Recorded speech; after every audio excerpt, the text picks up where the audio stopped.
It's been basically ingrained in us that success will lead to happiness, but it turns out that formula is completely backward. Hello and welcome to Positive Lawyering, a series designed to help you harness science-backed insights from positive psychology to enjoy greater satisfaction and sustainable success in your life and law practice. My name is Jordana Confino, and I am delighted to be accompanying you on this journey. What if I told you that your formulas for both happiness and success were entirely backward? Well, for many lawyers, that's the case. I know, because for most of my life, I was one of them. Like many people, I grew up with the belief that happiness would be a byproduct of my success. That if I just worked hard enough, got the prestigious job offer, got the promotion, earned enough recognition, then I'd be happy. But the science shows things don't actually work this way, largely because of something called hedonic adaptation, or the hedonic treadmill effect. Hedonic adaptation refers to humans' tendency to revert back to a happiness set point after experiencing positive events or acquiring desirable possessions. That is, even if we achieve a temporary spike in happiness when we win a case, get promoted, or buy a new house, we rapidly acclimate to our new circumstances and return to baseline, setting our sights ever higher. Don't believe me? Call to mind the last time you said to yourself, "I'll be happy," or "I'll be satisfied," or "it will be enough when," and then you actually reached your goal.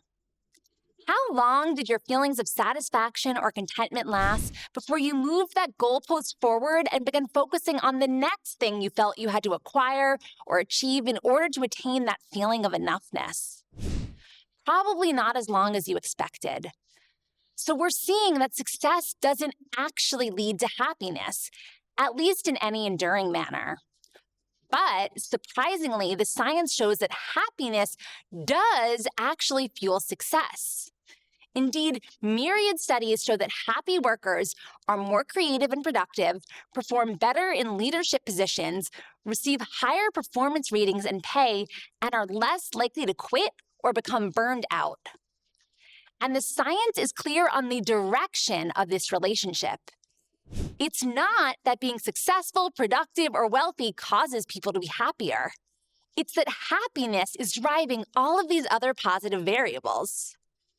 Just to give you one example, one study measured positive emotions in 272 employees and then followed their job performance for the next 18 months.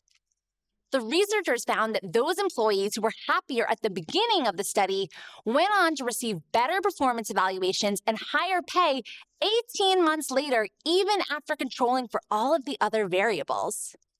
Counterintuitive, right? It's been basically ingrained in us that success will lead to happiness, but it turns out that formula is completely backward. And the ironic result is that it's with this faulty reasoning in mind that so many of us deliberately forego the very things that actually would bring us happiness, dismissing them as trivial distractions or wastes of time, which we tell ourselves that we can only afford to enjoy far down the road once we've earned our success. So how can we increase our happiness right now? Well, that's the question that we'll be answering in many different ways throughout this entire series. But today, I want to focus on an equation that professor and happiness expert Arthur Brooks shares in a column he wrote for The Atlantic, How to Build a Life. Brooks writes that satisfaction equals what we have divided by what we want. Now, most people focus on increasing the numerator of this equation. That is, they try to become happier by increasing what they have or what they achieve. But this doesn't work for the reason I identified earlier. So the secret to satisfaction, Brooks posits, is focusing on the denominator of this equation. Rather than striving to increase the amount of what we have, we should focus on limiting the scope of the things that we want. And how can we do that? Well, we can start by resisting the urge to engage in social comparison, which the research shows really is the thief of joy. Instead of comparing yourself to others you perceive as having more than you, Deepen your appreciation for the things you already have by engaging in a powerful activity called mental subtraction.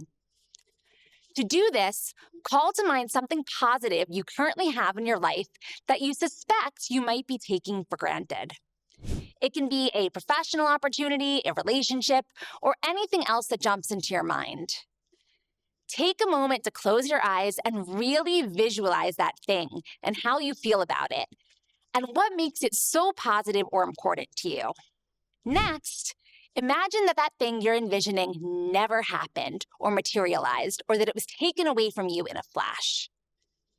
Take a minute to really imagine what that would be like for you, and to let those feelings sink in.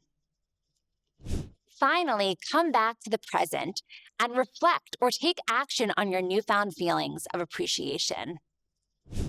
By deepening our gratitude or appreciation of the things we already have, mental subtraction lessens our focus on the things that we want, thereby increasing our overall level of satisfaction and ultimately our success. So in the upcoming week, I encourage you to try out this mental subtraction exercise with a handful of positive things in your life to see if you can get this formula working in your favor. I hope you will join me for our next episode. Until then, take care, friend.